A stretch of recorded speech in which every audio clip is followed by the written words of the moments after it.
Tantor Audio, a division of Recorded Books, presents A Sweet Spot for Love by Aliyah Burke, narrated by Sharon Freedman. Prologue. The noise from Rock in the Green echoed louder than normal in his head. Linc blew out a breath. He had other things on his mind right now, but Tully needed him. Hell, he needed Tully and Mitchell as well, his best friends. Demons nipped at the recesses of his mind, clamoring like a pack of wolves to be free. He shoved them down. This was about helping Tully get out of the mood that had swamped him since the blow-up between him and Dawson Shea, the woman Tully had fallen in love with. Linc strode over the hardwood floor, lips twitching as he watched the blue and green flashing lights ricochet around the room. The crowd was raucous, and he smiled as he dodged dancers and people yelling to hold conversations. Spotting his friends, he strolled over to them, clapping each on the shoulder. "Not hard to find two of the ugliest mugs in here." Mitchell shook his head and tipped up his mug of beer. "You fucking adore me, so shut up." Tully grunted. Over his head, Linc shared a look with Mitchell. Their friend wasn't in a good place. Perhaps a bar isn't the best place for him to be. It wouldn't be for Linc, but he wasn't paying attention to his issues. As one, the three of them moved to a table in the rear. He nodded at people he recognized.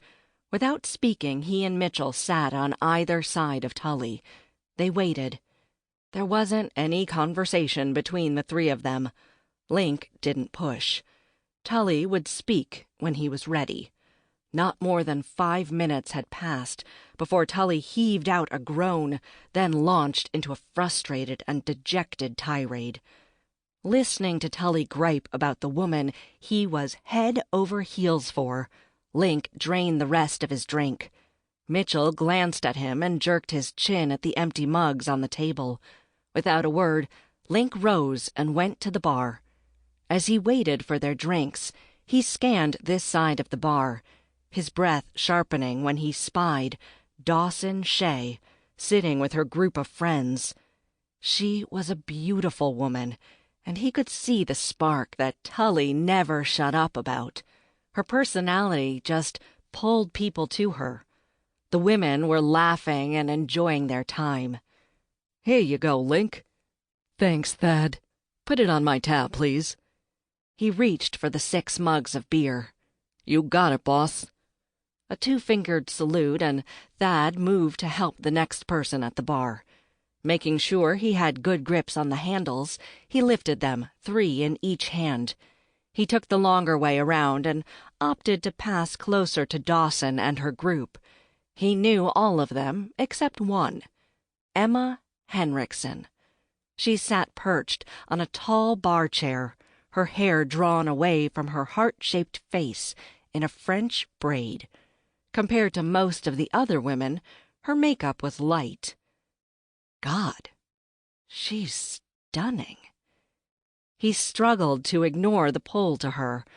Hell, he longed to put the drinks down and sink his fingers in her hair, tug it free, and let those strands fall over his skin. Keep it together, Linc. "Can we talk about your love life for a while?" Flora pointed to Emma, voice pitched to carry over the din of the gathered crowd. Emma smiled as she shook her head. Single mom? I don't have a love life. What I have is an overactive imagination and a large supply of batteries." Holy fuck. The floor opened beneath his feet, and he nearly hit his knees. Years of playing baseball was the only thing that saved him from falling on his face. He slowed, took deep breaths, and allowed his gaze to trace over Emma's profile. Gently, tenderly. Her features were soft, and his fingers itched to trace them. Swallowing the huge lump in his throat, he continued on without stopping. I'm going to spend all night thinking about her pleasuring herself with a vibrator. Emma, Jesus, woman, you're killing me. He and his friends stayed at the bar for a while until Tully had had enough. Linc tossed some money down to cover their tab and they headed to the door. His gaze skimmed those dancing, and he groaned again when he spied Emma in the middle of her friends, arms up as she danced with Dawson and the others. Linc bit his cheek, keeping his moan contained. Not the time or place. Mitchell's low tone snapped Linc from his own personal fantasy. Snapping his focus back to Tully, he caught his response. It's public. Stepping in front of his friend, he held his angry gaze. And you've been drinking. Thoughts of Emma, carefree and stunning, followed him home. Thoughts of her kept him awake until he brought himself to release later that night. Chapter 1. Your meeting is in 10 minutes, Mr. Conner.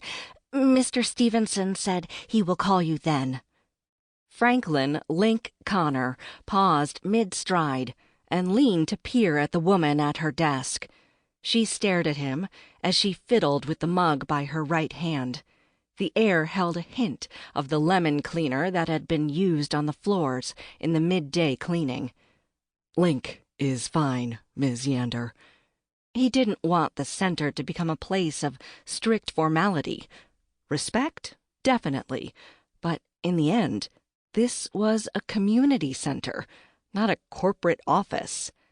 Cynthia Yander, the tiny brunette, blushed, and by some miracle he kept the exasperation from showing on his expression. He truly needed to get himself an assistant who didn't care who he was or what his name meant to those in the sports world. Not a young girl from high school or some starry-eyed woman who thought that by being here she would garner additional benefits from working so closely with him. The last thing he needed right now was any complications. The center had to be his main focus. Was his main focus. I'll try to remember. They'd been officially open for more than a month. Hands in his pockets, he gave her a slight smile and continued down the hall. The meeting wasn't as important to him as making sure the kids were safe, learning and having fun. And yet, in another aspect, it was just as important. The center needed funds to keep running.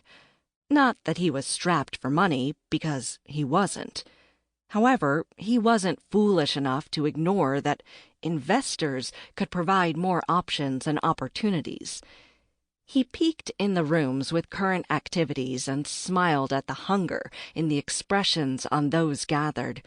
He'd insisted on having a computer room that kids could utilize if they didn't have access at home, and tutors to assist with homework. The center offered sports, of course, but he didn't leave the arts out. Painting, music, and more. In his mind, these kids didn't have enough options for their futures, and he was trying to do more. Currently, he was recruiting high school students to help. They could use the money, and the work would teach them to help others and mold them into better team players for whatever they wanted to do after high school. He paused at the gym doors to glance inside and couldn't stop the grin at the sight of his best friend Mitchell Anderson taking on a team of middle schoolers in a rousing game of basketball. The man had played professionally and had no problem giving back as well. Neither of his friends did. The kids were running Mitchell well, making him work. The gym had plenty of spectators cheering them on.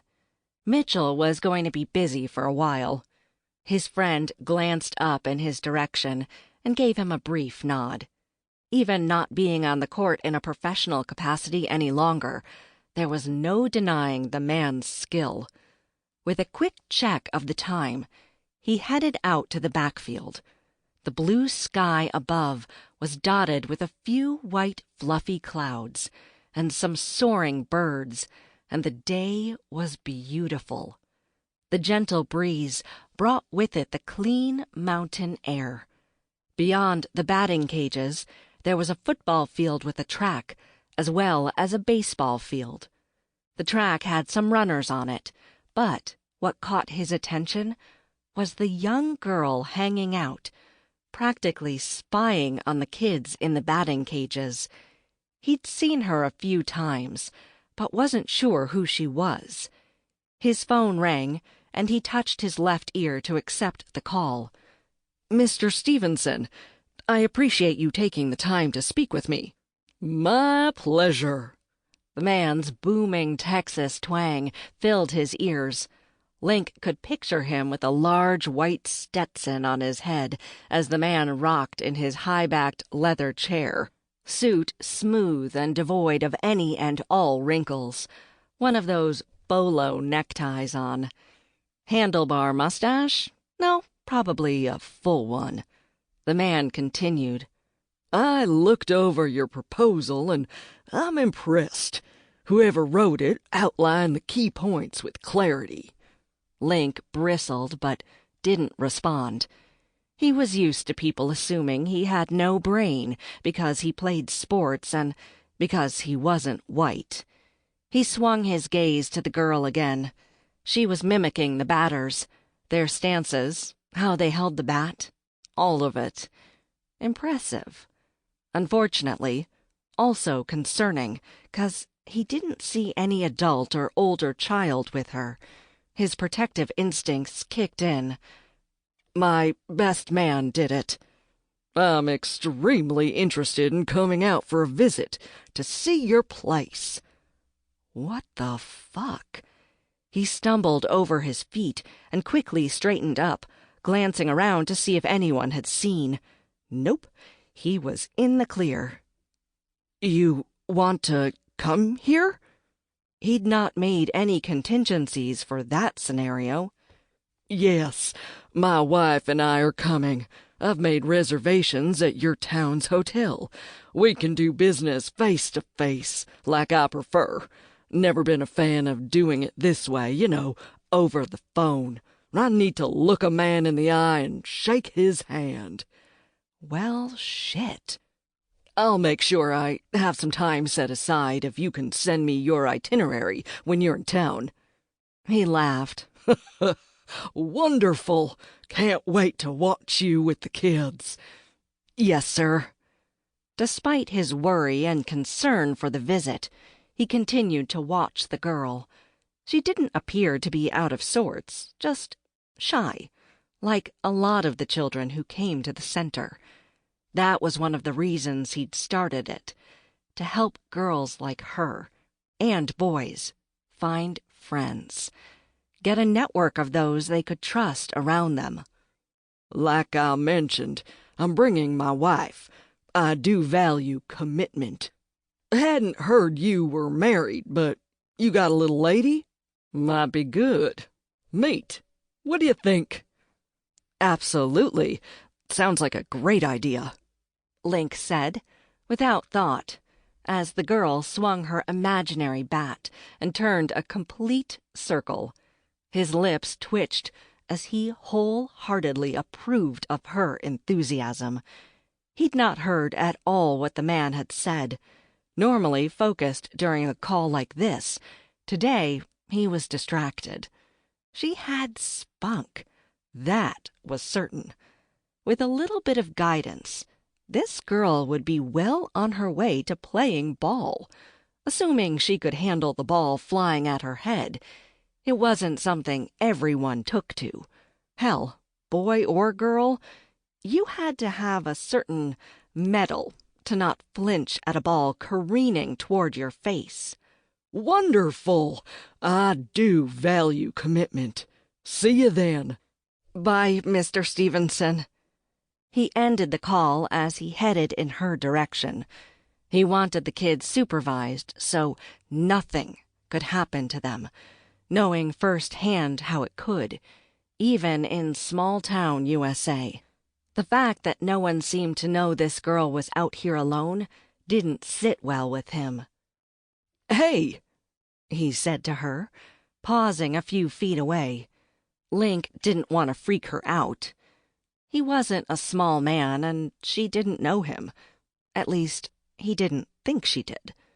She spun toward him, eyes wide, and he was struck by the uniqueness of her gaze, green with flecks of a fiery hue that snagged him.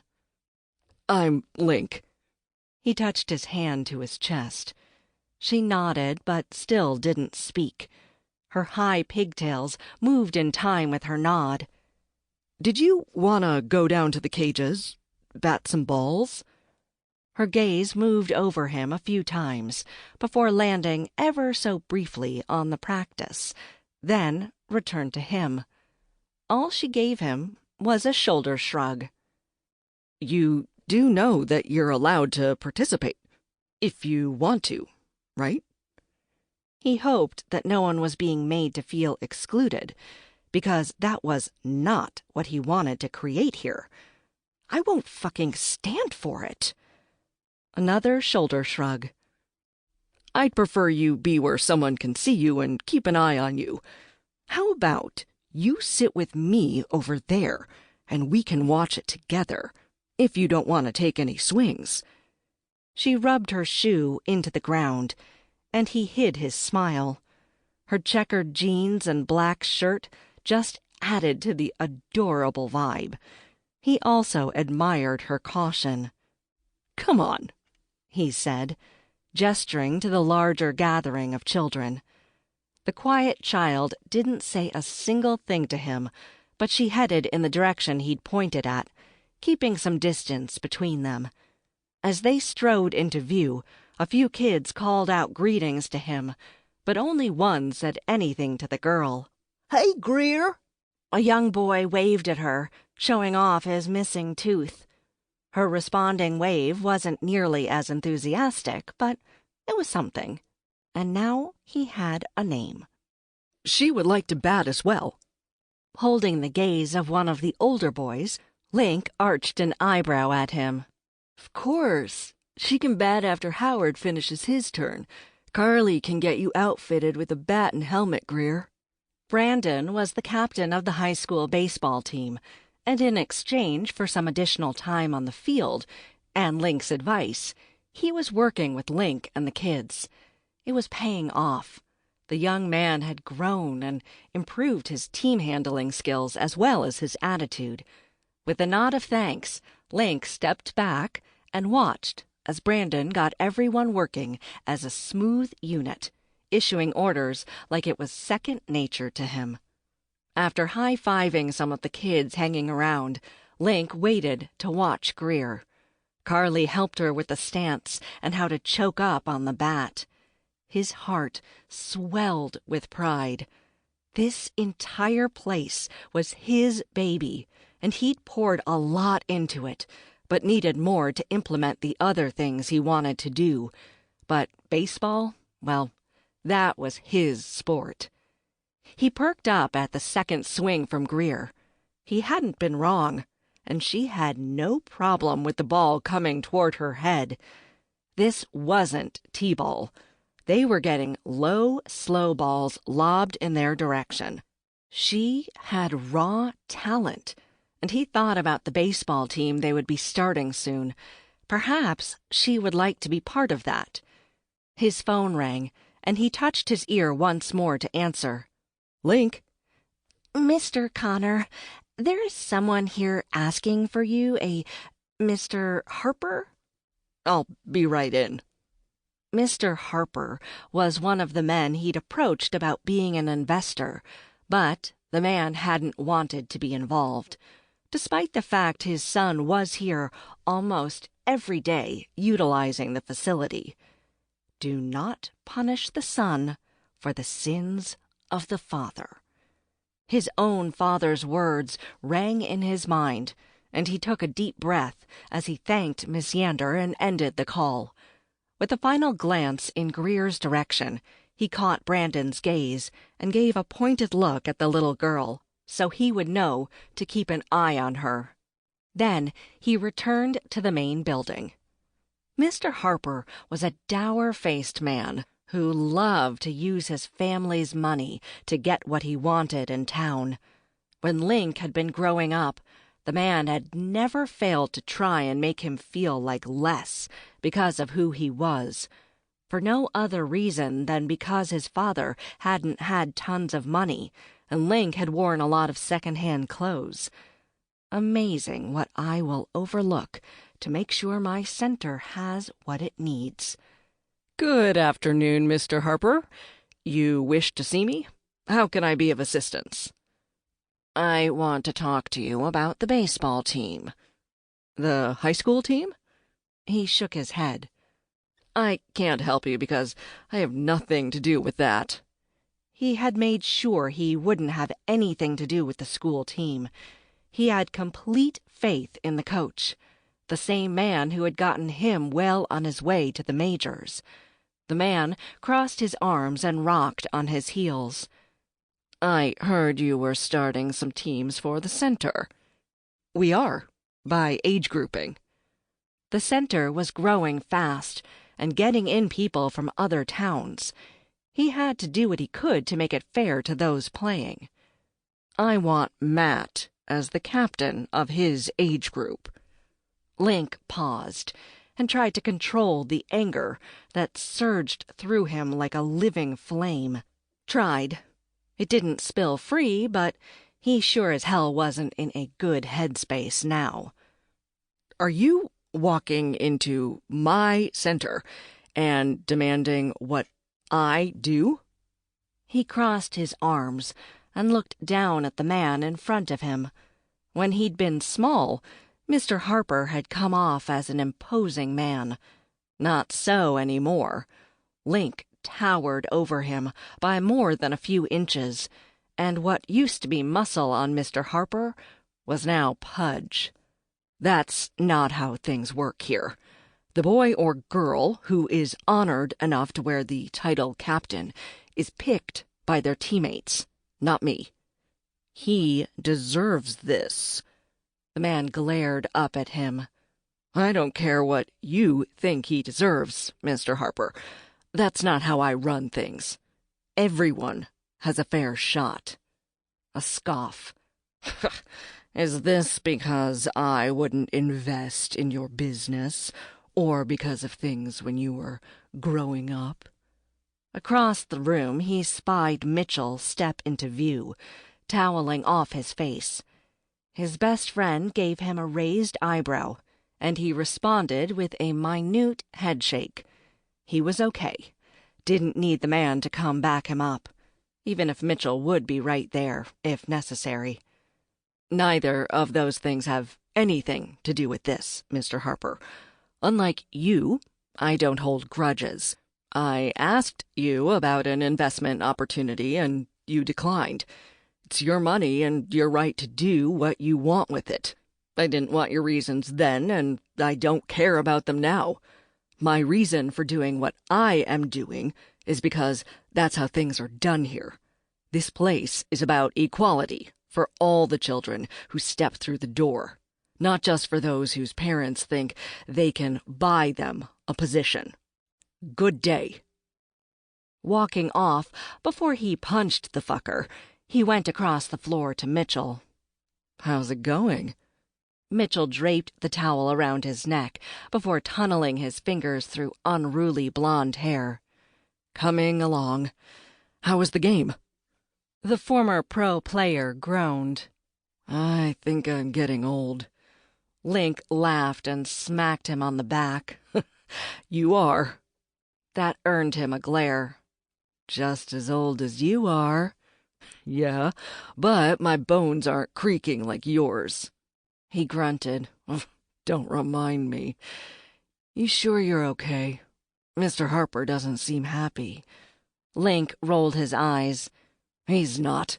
He wants me to just give his son the captain position on the baseball team we're putting together." Mitchell snorted, then smirked. "Does he not know how you operate?" A slow grin filled Linc's face. "He does now." Greer came in with the other children, and he watched her smile and run over to the wall where he saw Dawson Shea, fiancé to his other best friend Tully Faulkner, talking to another parent. Dawson and Tully, who used to play professional hockey, got engaged recently after a rough start to their relationship. "Emma." The name escaped him on a breath. It had been 6 months since he'd seen Emma at the bar and heard about her overactive imagination. "What's that now?" Mitchell canted his head to the side, a shit-eating grin on his face. "Greer," Linc said, clearing his throat, grateful for his darker skin. "I couldn't remember where I'd seen her before, but when she went to Dawson, I remembered. She was Emma's daughter." "Right," Mitch drawled out, more than simple disbelief in that single word. "That's why you said Emma's name on that low, drawn-out breath." He clapped him on the back. "Can't wait till Tully finds out about this." He waggled a finger. "Almost as good as Tully with the throaty sigh. I think I just heard yours." Shit. Mitchell loved to gossip, and no amount of bribery could stop him, because he was grinning like the fucking Cheshire Cat. He was fucked. Emma rubbed the stiffness out of her lower back, biting her lip to stop the moan of pain from escaping. She needed a new job. Greer bounced into the room, fresh from her shower, grinning from ear to ear. Like a little mountain goat, her daughter clambered up into the chair that was really too high for her. "I batted today, Mommy." "You batted? At the community center?" Greer nodded with such enthusiasm, Emma wondered if she would slide off the chair. "Even when it was pitched to me." A wider grin. "I love baseball." 3 words that made all of her own pain vanish as she moved to slip into the chair nearest her daughter. Greer didn't love anything. Her daughter was one of the most withdrawn and quiet kids she'd ever met. She liked things, but never has she heard her daughter say she loved anything. And the fact she loved having something tossed in the direction of her head, well, that was proof that a child didn't solely take after the one who raised them, because for her, that would not be a fun pastime. She loved watching baseball. Okay, one player in particular. Had since high school. However, she had no desire to play the game. "You do?" Greer nodded before blowing some of her wet hair out of her face. Emma took the hint and rose for the brush. Moments later they'd moved, and her daughter sat cross-legged on the couch in front of her as Emma combed out her hair. "What do you love about baseball, Greer?" "The numbers of it. And it's fun." Emma swallowed as she tried to figure out who this person was and what had happened to her quiet daughter. Not that she wasn't thrilled to know that she'd found something that called to her. Emma wanted her out and living, making friends, having a wonderful time in school and after school. Everything Emma herself hadn't had. She hadn't even graduated high school. She pushed her own maudlin thoughts away. This wasn't about her. It was about Greer. The numbers of it. Greer nodded, her hair bouncing. "When I look, I see angles and stuff." Oh, God. Her daughter was a freaking genius, and she was woefully unprepared. angles. She could see a... Sample complete. Ready to continue?